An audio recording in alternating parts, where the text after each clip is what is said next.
اور جناب حمزہ کے ساتھ بغض اتنا تھا ان لوگوں کا کہ جب انہیں خبر ملی جنگ کے بعد، انہوں نے دیکھا کہ یہ سارے لوگ اس طرح شہداء پڑے ہوئے ہیں،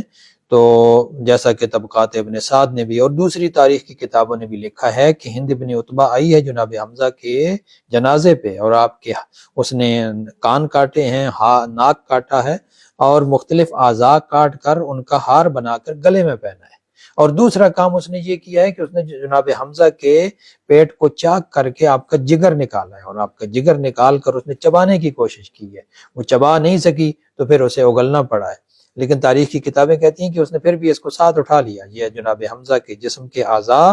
اور جناب حمزہ کا جگر وہ ساتھ لے کر مکہ چلی گئی تھی تاکہ فخر و مباحت کر سکے کہ میں نے اپنے باپ اور چچا کے اور دوسرے مکہ کے سرداروں کے قاتل سے اس طریقے سے بدلہ لیا ہے۔ یہ چیز جب مسلمانوں نے دیکھی تو وہ اس پہ بڑا غصے ہوئے۔ بعض مسلمانوں نے کہا کہ اب ہم اس وقت تک چین سے نہیں بیٹھیں گے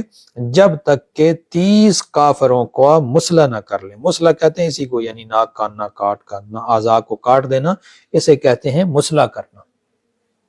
اس وقت قرآن مجید کی یہ آیت نازل ہوئی کہ جن لوگوں کو تکلیف پہنچی ہے اگر وہ اسی طریقے سے